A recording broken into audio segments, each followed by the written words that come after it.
안녕하세요. 여명입니다. 이번 시간은 검색 상위 종목에 랭킹되어 있는 현대두산인프라코어에 대해 한번 다뤄보도록 하겠습니다. 현재 15위에 랭킹되어 있으므로 사람들의 관심이 많은 것 같은데요. 차트적으로 분석했을 때 과연 살만한 상황인지 한번 분석해 보도록 하겠습니다. 네, 일봉 차트인데요. 먼저 일봉 차트에서 유심히 볼 게 거래량이 터진 이후에 흐름이 어떻게 되는지 살펴볼 필요가 있는데 7월 21일 날 이렇게 거래량이 터졌는데 결국에는 이 윗꼬리가 목통보다 더 길게 달리게 되면서 결국엔 하락 흐름을 가져갔습니다. 또 하나 눈여겨볼 지점은 다음 거래량이 터졌을 때 이렇게 장대 음봉이 나왔다는 거, 그리고 그 다음은 거래량이 터졌는데 약간은 윗꼬리가 붙은 장대 양봉이 나왔습니다.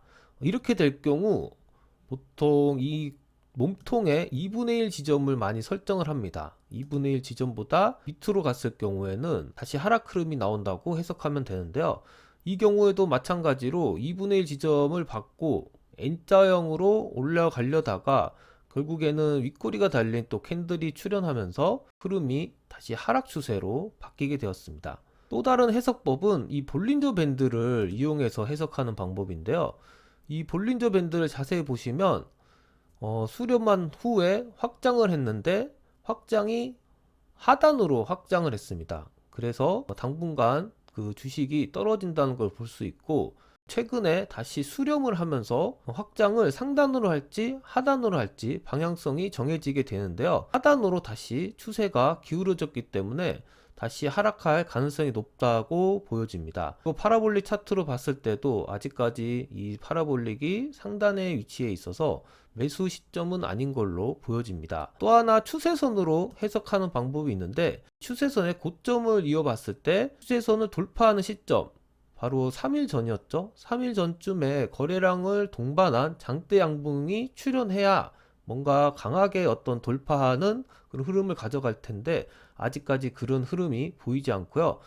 또 하나 중요하게 볼 라인은 이렇게 전고점이죠. 전고점을 잇는 이 지점을 과연 돌파하는지를 또 봐야 되는 상황입니다. 만약에 다시 상승 추세로 바뀌었다고 가정하고 해석을 해보면 이런 식으로 저점을 잇고 나서 이 저점을 유지하는지가 상당히 중요한 포인트인데요. 더군다나 이 저점은 세 개의 저점이 만나는 곳이죠. 그래서 쓰리바닥이라고도 해석할 수 있는데, 이 쓰리바닥의 지지 라인을 깨지 않는지가 상당히 중요한 포인트겠죠. 그래서 결론적으로 말씀드리면 이 3일 전에는 바닥 다지기 형태로 그래프가 형성되지 않을까에 대한 추측으로 매수를 하는 지점은 맞지만 이 손절 라인을 설정한 후 향후 대응이 필요합니다. 그러니까 만약에 자산의 10% 정도를 이날 샀다면은 이 손절 라인을 깨고 주가가 떨어지게 된다면 다시 5%는 매도를 할 필요가 있는 것이죠. 그리고 다시 이 지점을 돌파할 때 사는 것이 전략적으로 매매를 하는 방법이라고 볼 수 있습니다. 나는 이렇게 복잡하게 매매하기 싫다고 하시는 분들은 이 현대두산 인프라 코어에 대해서 재무적인 부분이나 미래의 어떤 사업성에 대해서 분석을 하면서 회사를 살 필요가 있는데요. 현대두산 인프라 코어의 재무 상태는 어떤지 한번 살펴보도록 하겠습니다. 먼저 매출을 봤을 때 2019년 최고점을 찍고 20년, 21년 상당히 매출이 감소하는 것을 볼 수 있습니다. 영업이익으로 봤을 때도 지금 많이 떨어져 있죠. 이 당기순이익이 늘어나는 것에 대해서는 어떤 일시적인 현상일 가능성이 높습니다. 영업이익은 떨어졌는데 당기순이익이 높다는 것은 어떤 부동산을 처분하거나 일시적으로 자산의 증가가 있었다고 보는 것이 맞고요. 나머지 뭐 ROE나 순이익률, 이익률들을 봤을 때는 크게 문제는 없는데 부채 비율이 좀 많은 게 문제인 것 같습니다. 최근에 뭐 382%까지 늘게 되었죠. 이렇게 부채가 일시적으로 늘 경우에는 수년 내에 이 부채를 갚을 수 있는지 그런 능력이 되는지를 좀 볼 필요가 있는데 뉴스를 통해서 어떤 비전이 있는지 한번 살펴보도록 하겠습니다. 현대두산 인프라코어의 뉴스를 좀 살펴보면은 지금 미국 시장을 공략하려고 하는 것 같습니다. 10년 새 2배 가까이 성장을 했다고 되어 있는데요. 중국 시장 쪽에도 공략을 하고 있다, 이렇게 되어 있죠. 중국 쪽에 좀 많이 팔리면은 현대두산 인프라코어가 좀 미래에 사업성이 좋아질 것 같다는 생각이 드는데요.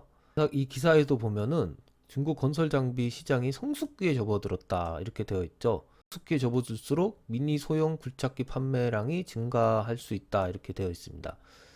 결국엔 이쪽으로 뭔가 희망이 보이는 것 같긴 한데 또 다른 뉴스가 있는지 좀 더 찾아보도록 하겠습니다. 네, 이런 뉴스가 있습니다. 자사주 취득 뉴스가 있는데 뉴스는 이제 주가 관리에 좀 도움이 되는 뉴스이기 때문에 좋은 뉴스라고 보여집니다. 그리고 탄소 중립 달성한다는 내용이 있고요.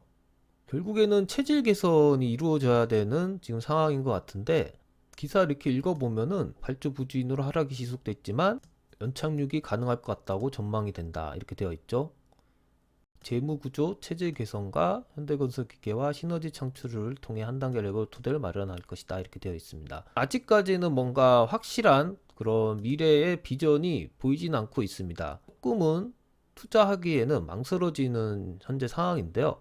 이 방송을 들으시는 분들은 좀 갖고 계신 분들이 많을 거라고 생각되어지는데요. 먼저 이런 고점에서 이 주식을 담으신 분들에 대해서는 이미 대응을 하기에는 좀 늦은 감이 없지 않아 있기 때문에 좀 더 기다려 보시는 게 좋을 것 같고요.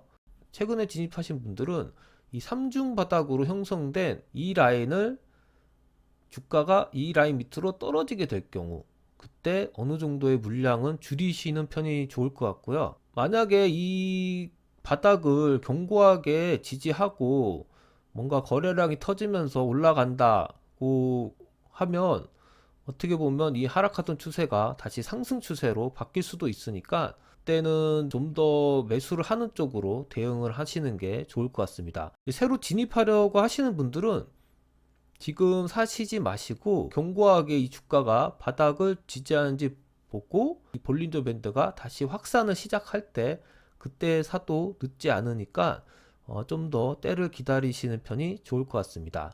이상 방송을 마치겠습니다. 감사합니다.